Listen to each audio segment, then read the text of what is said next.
நீங்கள் பார்த்து கொண்டிருப்பது உங்கள் ஜாஷுவா டிவி. சகல ஜனங்களுக்கும் நற்செய்தி. கடைசி காலத்தில் தேவன் தேடும் வாலிபனா நீ? கர்த்தருக்காக எழும்பி பிரகாசிக்க ஆசைப்படுகிறாயா நீ? கடைசி காலத்தில் பாவத்தில் விளைவிக்கும் பிசாசின் தந்திரங்களை அழிக்க ஆயத்தப்படுகிற வாலிபனா நீ? ஜாஷ்வா டிவி மற்றும் தீர்க்க தரிசன சந்ததி சர்வதேச ஊழியங்கள் வழங்கும் தீர்க்க தரிசன சந்ததி நேரம். தரிசனம் தேவை, தெய்வ தரிசனம் தேவை, தேசத்தை சுதந்தரிக்க தரிசனம் தேவை. இந்த நிகழ்ச்சி உங்களுக்கு வழங்குபவர்கள் நாதன் டிம்பர்ஸ் துணை நிறுவனமான நாதன் பர்னிச்சர். Praise the Lord. ஆண்டவரும் அருமை இரட்சகருமாகிய ஆண்டவராகிய இயேசுவின் நாமத்திலே தேவ பிள்ளைகள் யாவருக்கும் அன்பின் வாழ்த்துக்கள். கடந்த மே மாதங்கள் முதல் வாரம் முழுவதும் ஆவியாகிய கர்த்தர் நம்மளை கிருபையாய் இரக்கமாய் அவர் நம்மளை பாதுகாத்து வந்த எல்லா நல்ல கிருபைகளுக்காகவும் நாம் கர்த்தரை ஸ்தோத்தரிப்போம், நாம் கர்த்தரை துதிப்போம். பிரியமானவர்களே, கர்த்தர் நல்லவர். நமக்கு கர்த்தர் தந்திருக்கிற நல்ல அதிகாரிகளுக்காக நாம் ஜெபிக்க வேண்டும். அவர்கள் நல்லவர்களோ கெட்டவர்களோ, அவர்கள் நமக்கு நன்மை செய்வார்களோ தீமை செய்வார்களோ என்று நமக்கு தெரியவில்லை. ஆனாலும் கர்த்தருடைய ஆண்டவர் நமக்கு தந்த முதலமைச்சருக்காக, அதிகாரிகளுக்காக, ஆமென், சட்டமன்ற உறுப்பினர்கள் எல்லாருக்காக, சபாநாயகருக்காக நாம் தேவ சமூகத்தில் அமர்ந்திருந்து நாம் ஜெபிக்க வேண்டும். ஏனென்று சொன்னால் நாம் ஜெபிப்பது நம்மேல் விழுந்த கடமை. ஒரு கிறிஸ்தவனுக்கு இருக்கிற மிகப்பெரிய ஆயுதம் என்ன தெரியுமா? ஜெபம். ஒரு கிறிஸ்தவனுடைய வாழ்க்கையில் இருக்கிற மிகப்பெரிய ஆயுதம் என்ன தெரியுமா? ஜெபம். ஜெபம் முழங்கால் உலகத்தை அசைக்கும் ஒரே ஒரு தெய்வ மனிதன். வேல்ஸ் தேசத்தை அசைத்த ஒரு வாலிபனுடைய பெயர் தான் ஈவான் ராபர்ட்ஸ்.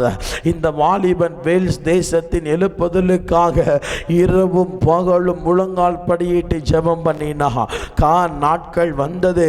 உலகம் தழுவின மகா பெரிய ஒரு எழுப்புதல் வேல்ஸ் தேசத்தில் வெடித்தது. Azusa street revival. இது ஜெபத்தினால் துவங்கப்பட்ட ஒரு ரிவைவல். வானம் திறக்கப்பட்டு அக்னிமயமாய் கர்த்தருடைய மகிமை இறங்கினது.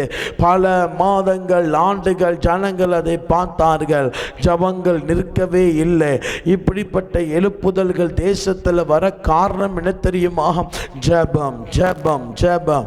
அப்போ நமக்கு ஆண்டவர் தந்திருக்கிற கட்டளை, கர்த்தர் நமக்கு தந்திருக்கிற எல்லா நல்ல தலைவர்களுக்காக, பிரதமருக்காக, அமீன் ஸ்தோத்திரம், துணை காரியங்களில் ஈடுபடுகிற எல்லா அமைச்சர்களுக்காக, அமீன் ஸ்தோத்திரம், பொருளாதாரத்தில் இருக்கிற அமைச்சர்களுக்காக, அமீன் ஸ்தோத்திரம், இவர்களுக்கெல்லாம் நாம் ஜெபிக்க வேண்டும் என்று கர்த்தருடைய ஆவியானவர் விரும்புகிறார். சத்தமாய் ஒரு அல்லேலூயா, ஆமென்.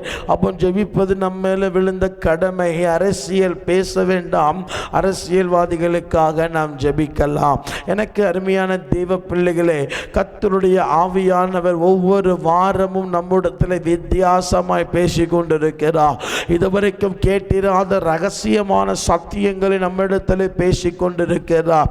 அப்போ நாம் ஆவியாகிய தேவத்திற்கு இன்னும் நம்முடைய ஜீவத்தை, இன்னும் நம்முடைய சரீரத்தை விட்டு கொடுக்க அவர் நம்மிடத்தில் அதிக காரியங்களை அவர் பேச ஆரம்பிப்பார். போன வாரத்திலே தேவ சமூகத்திலே நாம் அமர்ந்திருந்து கற்றுக்கொண்டும் தூக்க மயக்கத்தை குறித்து நம்முடைய ஆண்டவர் நம்மோடு பேசினார். இன்றைக்கு நாம் தியானிக்கலாம் மத்தேயுவுக்கு எழுதின நற்செய்தி நூல் 13வது அதிகாரம் 22வது வசனம். மத்தேயு 13:22. முள்ளுள்ள இடங்களில் விதைக்கப்பட்டவன் வசனத்தை கேட்கிறவனாயிருந்தும் உலக கவலையும் ஐஸ்வர்யத்தின் மயக்கமும் வசனத்தை நெருக்கி போடுகிறதுனால் அவன் பலனற்று போவான். 6வது தலைப்பு, மே மாதம் 2வது வாரம் 6வது தலைப்பாய் நாம் தியானிக்க போகிற தலைப்பு என்ன தெரியுமா? ஐஸ்வர்யம் மயக்கம். சத்தமா சொல்லுங்க, என்ன மயக்கம்? ஐஸ்வர்ய மயக்கம். ஆண்டவர் சொல்லுகிறார், முள்ளுள்ள இடங்களில் விதைக்கப்பட்டவன் வசனத்தை கேட்கிறான். எப்படி? முள்ளுள்ள இடத்தில் விதைக்கப்பட்டவன் வசனத்தை கேட்கிறான். உலக கவலை, உலக ஐஸ்வர்ய மயக்கம் வசனத்தை நெருக்கி போடுகிறதுனால் அப்போ ஒரு தெய்வ பிள்ளையுடைய வாழ்க்கையிலே ஆண்டவர் வசனத்தை குறித்து என்னத்தை கற்றுக் கொடுக்கிறார்? மனுஷன் அப்பத்தினாலே மாத்திரம் அல்ல, தெய்வத்துடைய வாயிலிருந்து புறப்படுகிற ஒவ்வொரு வார்த்தையினாலும் அவன் திருப்தி அடைகிறான். அப்போ வேதம் சொல்லுகிறது, முள்ளுள்ள இல்லத்திலே விதைக்கப்பட்டவன் வசனத்தை கேட்கிறவனாயிருந்தும் உலக கவலையும் ஐஸ்வர்ய மயக்கமும் வசனத்தை நெருக்குகிறதுனால் அவனும் பலனற்று போவான். ஆறாவது, ஒரு தேவ பிள்ளைக்கு பிசாசு கொடுக்கிற மயக்கம் என்ன தெரியுமா? ஐஸ்வர்ய மயக்கம். இன்னைக்கு இந்த உலகத்தில் வாழ்கிற எல்லா மனிதர்களுடைய வாழ்க்கையிலே, அவர்கள் கிறிஸ்தவர்களாக இருந்தாலும் சரி, அவர்கள் இயேசுவை அறியாத புற ஜாதியாகிய புற மதத்தை சார்ந்தவர்களாக இருந்தாலும் சரி, இன்னைக்கு அவர்களுடைய ஜப குறிப்புகள் என்ன? நாங்கள் ஐஸ்வர்யமாக இருக்கணும். வேதம் சொல்லுகிறது, கர்த்தருடைய ஆசீர்வாதம் ஐஸ்வர்யத்தை தரும்.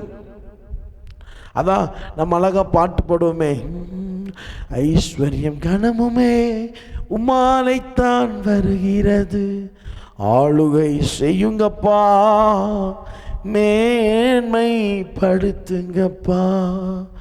ஐஸ்வர்யம் கனமுமே உம்மாலைத்தான் வருகிறது, ஆளுகை செய்யுங்கப்பா, மேன்மை படுத்துங்கப்பா. கை உயர்த்தி சொல்லுவோம், உம்மைத்தான் நான் நம்பியிருக்கேன், அற்புதங்கள் எனக்கு செய்யுங்கப்பா, உம்மைத்தான். அப்போ ஐஸ்வர்யம் கர்த்தரிடத்திலிருந்து வருகிறது. அப்போ ஆவியானவர் சொல்கிறார், பிசாசு ஒரு மனுஷனை எந்த மயக்கத்துக்குள்ள வைக்கிறான் தெரியுமா? ஐஸ்வர்ய மயக்கம். நான் ஐஸ்வர்யமான ஆகணும், நான் ஐஸ்வர்யமான ஆகணும். ஒரு தேவ பிள்ளை ஐஸ்வர்யனா ஆகணும், அவனுக்கு என்ன தேவை? பணம் தேவை.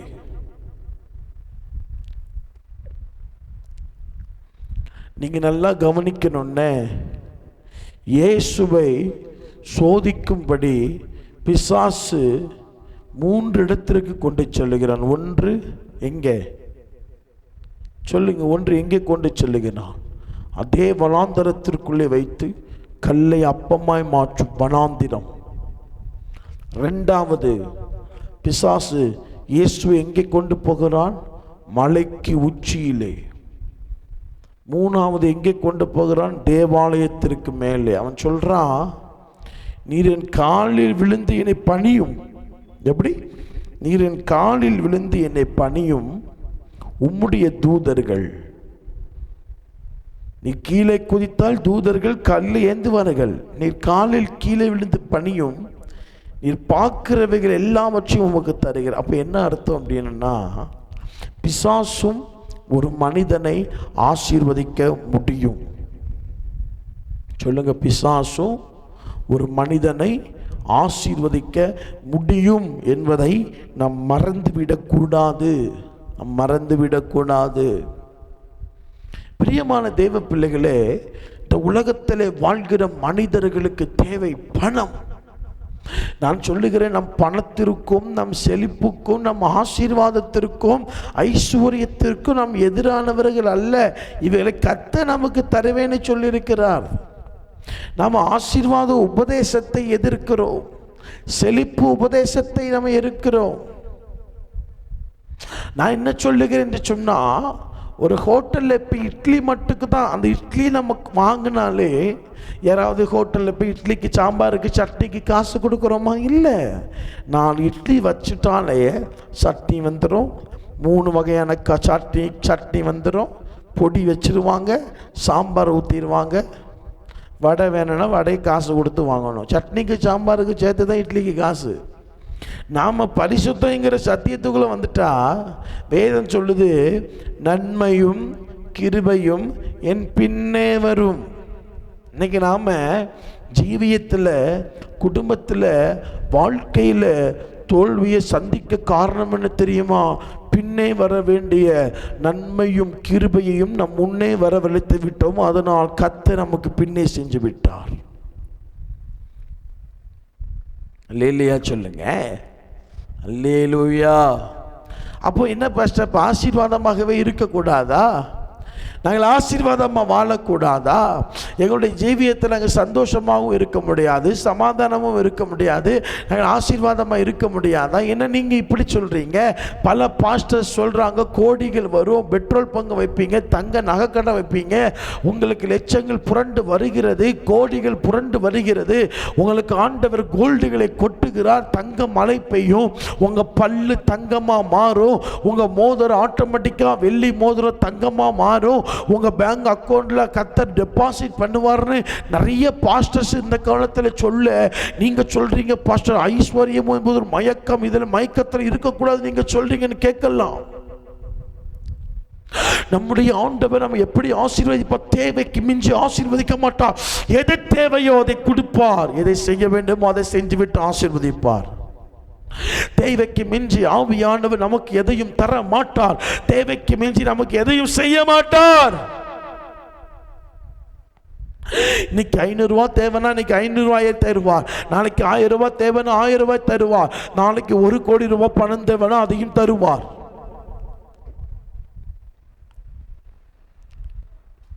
இளையகுமாரனுடைய வாழ்க்கையில என்னைக்கு அவன் கேட்டதெல்லாம் அப்பங்காரன் கொடுத்தானோ அப்படியே இளையகுமார் வீட்டு விட்டு வெளியே போயிட்டான். அன்னைக்கு இயேசு முடிவு பண்ணினார், மொத்தமாய் அல்ல, உனக்கு அப்பப்ப எது எது தேவையோ அப்பப்ப அதை நான் தரேன், நீ என் பக்கத்தில் அமர்ந்திருந்தால் போதும். எந்த பொருளும் உடனே கிடைச்சா அதுக்கு வேல்யூ தெரியாது.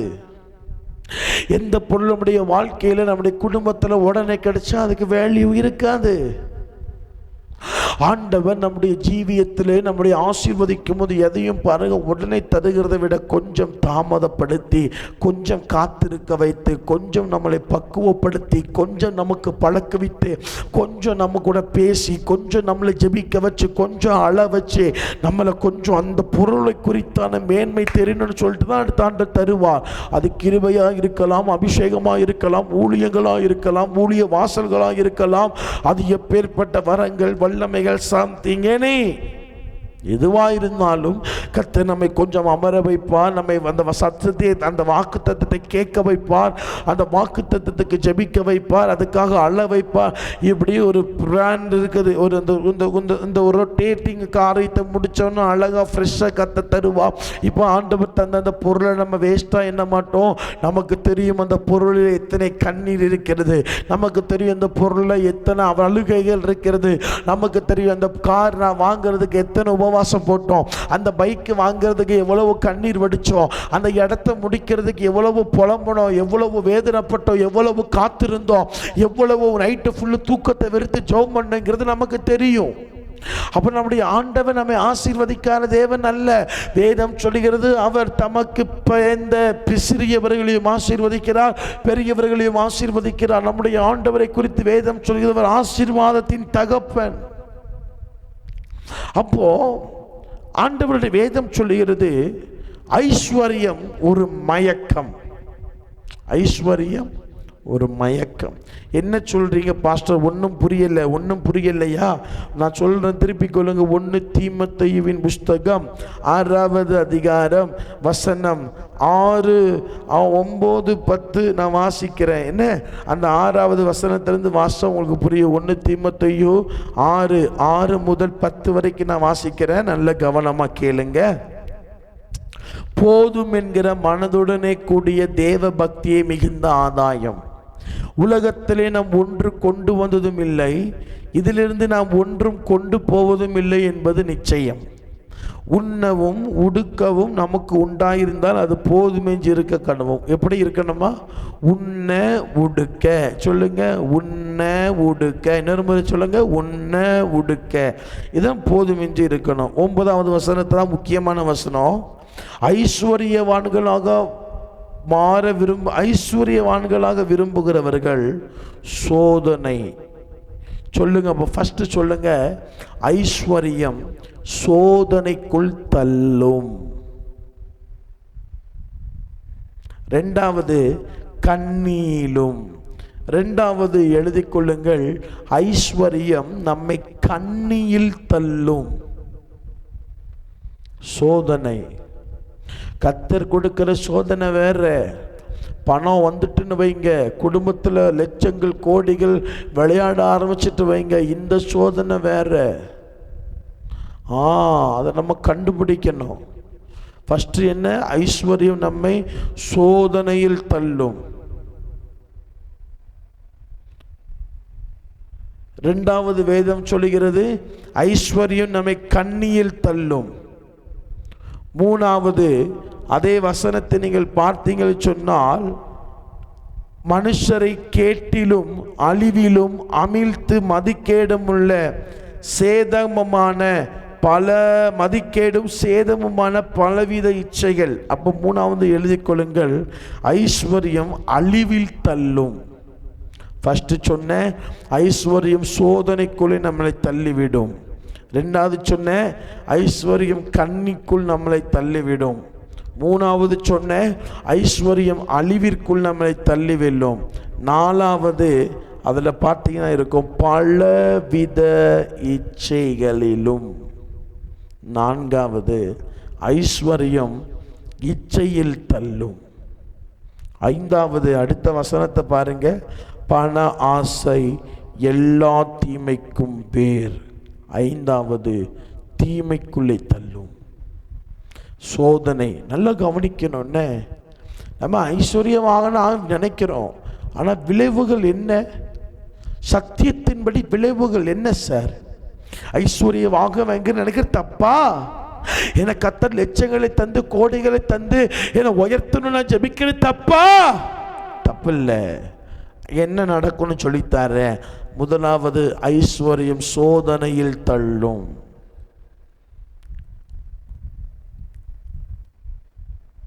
இரண்டாவது கண்ணியிலே தள்ளும். கண்ணி என்பது நமக்கு தெரிந்த இடத்துல போய் விழுவதல்ல, நம்மளை பிசாச சத்துருக்கள் தோண்டி வைத்திருக்கிற குழி, கண்ணியில தள்ளி விட்டுறோம். மூணாவது அழிவுல தள்ளி விட்டுறோம்.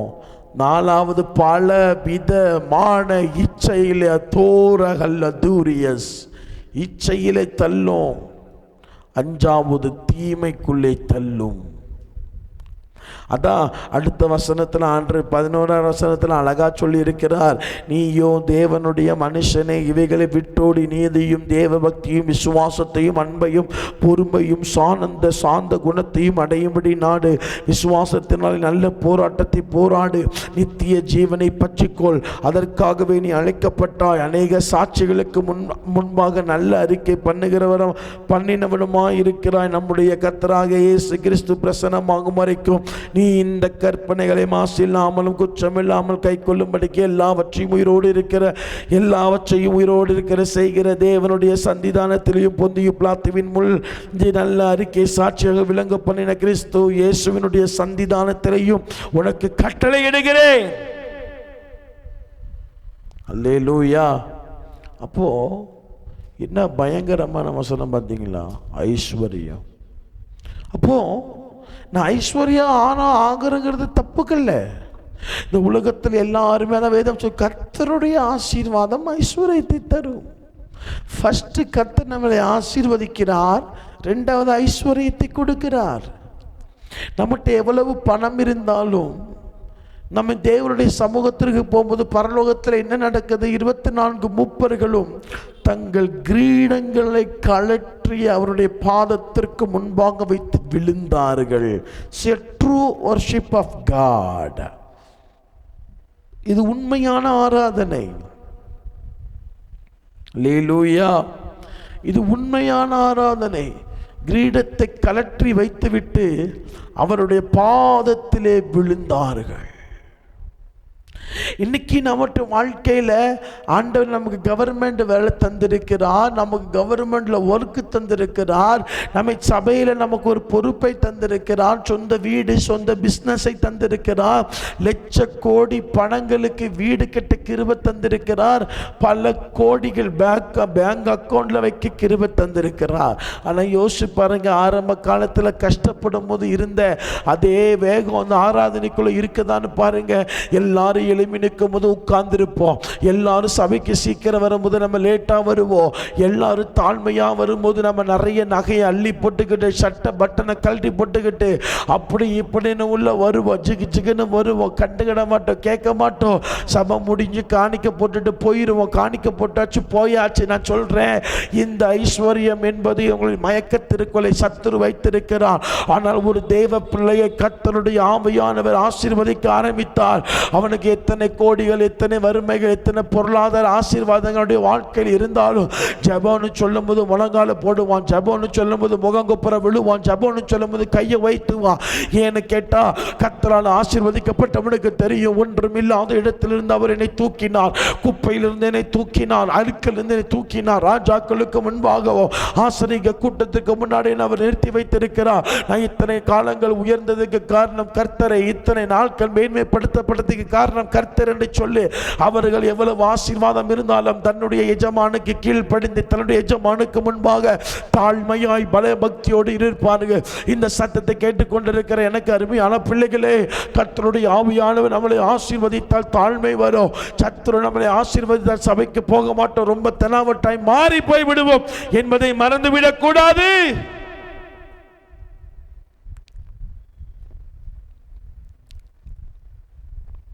சத்தமா ஒரு அல்லேலூயா சொல்லுங்க.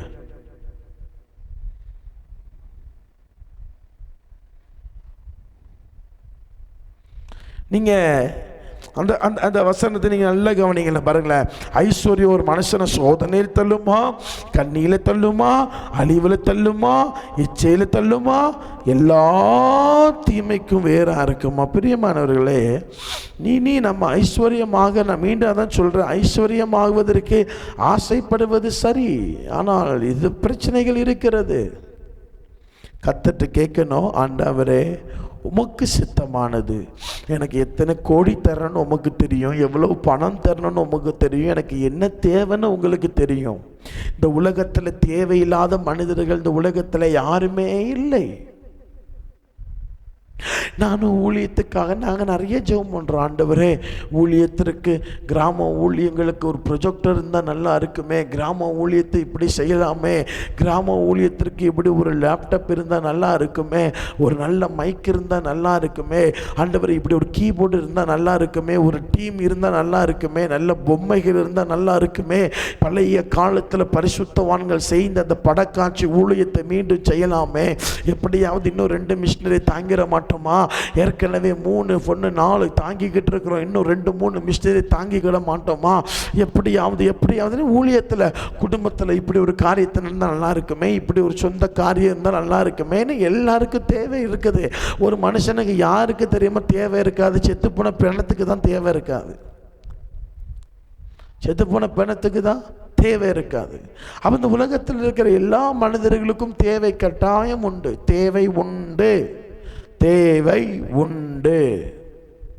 அப்போ நம்முடைய ஆண்டவர் நம்முடைய வாழ்க்கையில தேவைக்கு ஏற்ப தருகிறார். அதிலும் எல்லா தேவைகளுக்கும் ஆண்டவர் நம்மளை பூர்த்தி செய்ய மாட்டார். பொல்லாதவர்களாக நீங்களே உங்கள் பிள்ளைகளுக்கு எதை கொடுக்கணும் எதை கொடுக்க கூடாது நீங்க அறிந்திருக்கிறீங்க. என்ன பரமபிதா,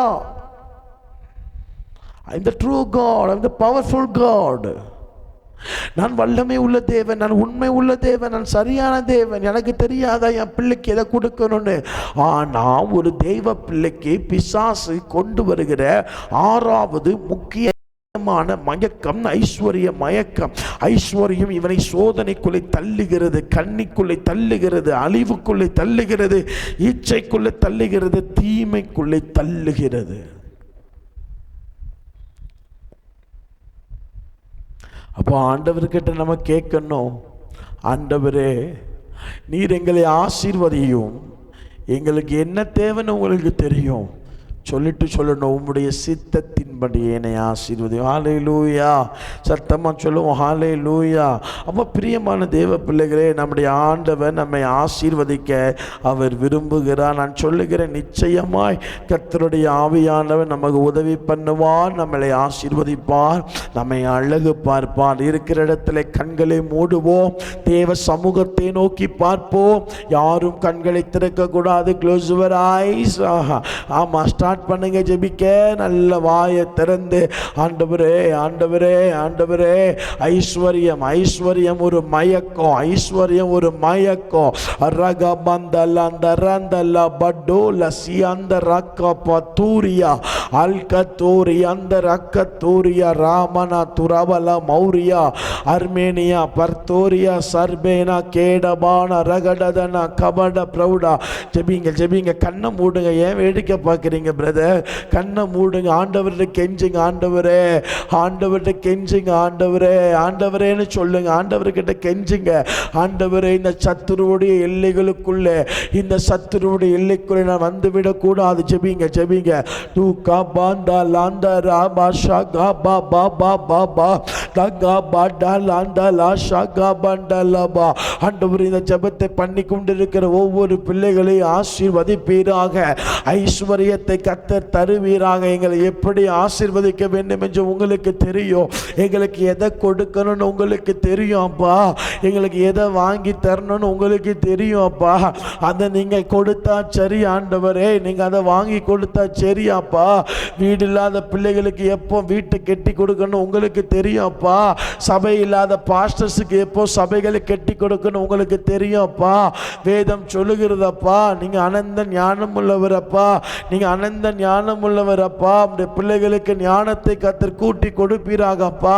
உங்களுடைய பிள்ளைகளுடைய வாழ்க்கையில் கர்த்தர் ஆசீர்வாதத்தை கொண்டு வருவீராகப்பா. தடைப்பட்டு போன காரியங்கள் இயேசுவின் நாமத்தில் மீண்டும் மீண்டும் துவங்குவதாகப்பா. தடைப்பட்டு போன ஆசீர்வாதங்கள், தடைப்பட்டு போன தொழில்கள், தடைப்பட்டு போன கிருபைகள் ஊரை நீ ரகனா நுனியந்த லேமரது ரகனந்தனா ரேக்க துரபலவா இஷ்டபான ரக்க துடபல ரீட பக்க துரா ஞந்தரோ மேரபன தோர்பேனியா ரோபன ரக்க துடபர பிரௌடக தேர பிரௌடனியா அஷபான ரக்க துடபல கேரபன கூடவத்தராந்தர பிரௌடகத்தி அந்தரபா. இயேசுவின் நாமத்தில் அவர்களுடைய வாழ்க்கையில் ஆண்டவரே இந்த பிள்ளைகளை ஆசீர்வதிப்பீராக. நம்முடைய பிள்ளைகளுக்கு ஐஸ்வர்யத்தை தருவீராக. சோதனையிலே தள்ளாதபடிக்கு இந்த ஐஸ்வர்ய மயக்கத்தை விட்டு வெளியே கொண்டு வாரும். கண்ணீரை தள்ளாதபடிக்கு இந்த ஐஸ்வர்ய மயக்கத்தை விட்டு வெளியே வாரும். அழிவிலே தள்ளாதபடிக்கு ஐஸ்வர்ய மயக்கத்தை விட்டு வெளியே கொண்டு வாரும். இச்சையிலே தள்ளாதபடிக்கு ஐஸ்வர்ய மயக்கத்தை விட்டு வெளியே கொண்டு வாரும்.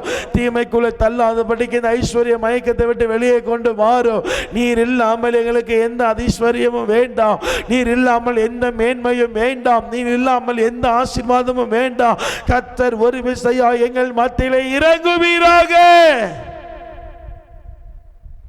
இறங்குவீராக, இறங்குவீராக. தகப்பனே, ஐஸ்வர்ய மயக்கத்திலே சத்துரு எந்த முக்கோணத்தில் இருந்தும் பிள்ளைகளை பிடிக்காதபடி கர்த்தர் பொறுப்பெடுத்துக் கொள்ளும். இயேசுவின் நாமத்தில் பிதாவே, ஆமேன் அண்ட் ஆமேன். பிரியமான தேவ பிள்ளைகளே, நம்முடைய வாழ்க்கையிலே ஐஸ்வர்ய மயக்கம் வந்துவிடக்கூடாது. தேவ சமூகத்தில் இதுக்காக இன்னும் கொஞ்சம் போராடுங்க, இன்னும் கொஞ்சம் ஜெபம் பண்ணுங்க, இன்னும் கொஞ்சம் முழங்கால் படியிட்டு ஆண்டவர்கிட்ட சொல்லுங்க, தேவையானதை தாங்க ஆண்டவரே. தேவைக்கு மிஞ்சி கர்த்தர் நமக்கு எதையும் தர வேண்டாம். தேவையான ஆசீர்வாதத்தை தாரும். தேவையில்லாத ஆண்டவரை ஸ்தோத்திரம், தேவையான காரியங்களை எங்களுக்கு தாரும். தேவையில்லாத காரியங்களுடைய வாழ்க்கையில் வேண்டாம். இன்னும் நாங்கள் உண்மை நேசித்து இன்னும் உமக்காக ஆண்டவரே நாங்கள் வாழ கிருபை தாரும்னு சொல்லும் தேவ சமூகத்தில் கேட்குறோம். தேவை உள்ளதை மட்டும் எங்களுக்கு தாங்க ஆண்டவரே. எது அர்ஜென்ட்டுன்னு உங்களுக்கு தெரியும். வேதம் சொல்லுகிறது, நாம் ஏற்றப்படி வேண்டிக் கொள்ள வேண்டிய காரியம் இன்னது நாம் அறியாது இருக்கிறபடினா நம்முடைய பரிசுத்த ஆவியானவர் ஏற்ற நேரத்தில், ஏற்ற காலத்தில், ஏற்ற கட்டத்தில் நமக்காக எங்கே பரிந்து பேச வேண்டும் அதை கரெக்டாக செய்வார், அதை சரியாக செய்து முடிப்பார். அதில் எந்த ஒரு மாற்று கருத்தும் இல்லை. சத்தமா ஒரு அல்லேலூயா. அப்போ தொடர்ந்து ஜெபம் பண்ணுங்க. ஆண்டவர்கிட்ட சொல்லுங்க, எங்களை ஆசீர்வதியும், எங்களுடைய திராணிக்கு மேலாக எங்களை உயர்த்தி விடாதையும், நாங்கள் எந்த லெவல் வரைக்கும் ஆசீர்வதிக்கப்பட்ட கூட இருப்போமோ அதை மட்டும் பிளான் பண்ணி எங்களை ஆசீர்வதிங்க நம்ம கேட்போம். நிச்சயமாக நான் சொல்ல முடியும், கண்டிப்பாக கர்த்தர் அந்த ஐஸ்வர்ய மயக்கத்திலிருந்து உங்களை வெளியே கொண்டு வருவார். கைகளை தட்டி கர்த்தரை ஸ்தோத்திரம் பண்ணலாம். ஹல்லேலூயா. பிரியமான தேவ பிள்ளைகளை, தொடர்ந்து நீங்கள் ஜெபம் பண்ணிக்கொள்ளுங்கள். விசேஷமாய் உங்களுடைய ஜெபத்திலே எங்களை நினைத்து கொள்ளுங்கள். ஆமென். என்னுடைய பெயர் டியூக் ஷெரின் ராஜ். நான் திருநெல்வேலி மாவட்டத்திலே தீர்க்க தரிசன தலைமுறை சர்வதேச ஊழியங்கள் என்ற ஊழியத்தை கர்த்தர் செய்ய கிருபை தந்திருக்கிறார். நான் ஒரு தீர்க்க தரிசன ஊழியத்திற்கு அழைக்கப்பட்டபடியினால் கர்த்தர் என்னை கூப்பிடுகிற, கர்த்தர் என்னை கொண்டு செல்கிற, என்னை அழைக்கிற எல்லா இடத்திலும் போய் கர்த்தருடைய வார்த்தையை நான் பிரசங்கிக்க போய் கொண்டிருக்கிறேன். தயவு செய்து நீங்கள் என்னுடைய சரீர சுகத்திற்காக, என்னுடைய பிரயாணங்களுக்காக நான் இன்னும் தேவனுக்குள்ளே அதிகமாக நெருங்கி வர, இன்னும் அவருடைய முகத்தை இன்னும் அடிக்கடி சந்திக்க, இன்னும் அநேக வாலிபர்களை எழுப்ப, உங்களுக்கு எப்படியெல்லாம் சொல்லி ஆவியானவர் ஜெபிக்க வைக்கிறாங்களோ அதெல்லாம் சொல்லி ஜெபம் பண்ணுங்க. கண்டிப்பாக நான் சொல்லுகிறேன், கர்த்தர் உங்களை ஆசீர்வதிப்பாராக. நீங்கள் ஊழியத்திற்காக ஜெபியுங்கள், ஊழியத்திற்காக தியாகம் பண்ணுங்கள். ஆமீன். உங்களுக்கு தெரிந்த ஊழியர்கள் இடத்திலே ஸ்தோத்திரம் அவர் நல்ல ஜெபிக்க வையுங்கள். ஆமீன். ஊழியர்களுக்கு உதவி பண்ணுங்கள், சபைகளை தாங்குங்கள், மிஷினரிகளை தாங்குங்கள். நிச்சயமாய் சொல்லுகிறேன், கர்த்தருடைய ஆவியானவர் உங்களுக்கு உதவி பண்ணுவார். கவலைப்படாதீர்கள். இந்த மே மாதத்திலே உங்களுக்கு தேவையான எல்லா பொருட்செலவுகளையும் கர்த்தர் உங்களுக்கு வாங்கி தருவாராக, உங்களுக்கு சந்திப்பாராக, உங்களை மேன்மைப்படுத்துவாராக. சத்தமா ஒரு அல்லேலூயா சொல்லுவோம். அல்லேலூயா, அல்லேலூயா, அல்லேலூயா. பிரியமான தேவ பிள்ளைகளே, அடுத்த மே மாதம் ஆமென் 3வது வாரத்திலே நாம் சந்திக்கும் வரைக்கும் கர்த்தருடைய கிருபையும் கர்த்தருடைய இரக்கமும் கர்த்தருடைய தயவும் உங்களோடும் என்னோடும் ஜாஷ்வா டிவியோடு இணைந்திருக்கிற உங்கள் எல்லாரோடும், என் குடும்பங்களோடும், என் கூட இருக்கிற எல்லாரோடையும் கர்த்தருடைய கிருபையும் இரக்கமும் இருப்பதாக. பிரியமான தேவ பிள்ளைகளை, தொடர்ந்து ஜெபம் பண்ணுங்கள். ஜாஷ்வா டிவிக்காக ஜெபியுங்கள். கர்த்தர் உங்களை ஆசீர்வதிப்பார். கர்த்தருடைய வருகை தாமதித்தால் அடுத்த வாரம் நாம் சந்திக்கலாம். வருகையிலே கர்த்தர் முந்தித்து விட்டால் மத்திய வானத்திலே பரலோகத்தில் நாம் சந்திக்கலாம். மாரநாதா இயேசு சீக்கிரம் இந்த பூமியை நியாயம் செய்ய வருகிறார்.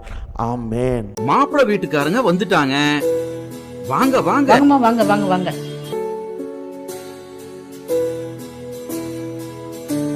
வணக்கம்மா, உட்காருங்க.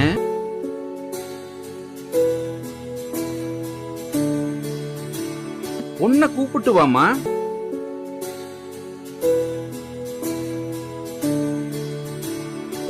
பொண்ண பிடிச்சிருக்கா? பொண்ண பிடிச்சிருக்குது. உங்க பர்னிச்சர்ஸ் ரொம்ப அழகா இருக்குது. அதுவா, எங்க அப்பா காலத்துல இருந்தே வீட்டுக்கு தேவையான ஜன்னல், கதவு எல்லாத்தையுமே கடையாளு ருட்டி நாதன் டிம்பர்ஸ்ல தான் வாங்குவோம். இப்போ அவங்களோட புது பர்னிச்சர் ஷோரூம் சங்கரன் கோவில் ரோடு கடையாளு ருட்டியில மிக பிரம்மாண்டமா ஆரம்பிச்சிருக்காங்க.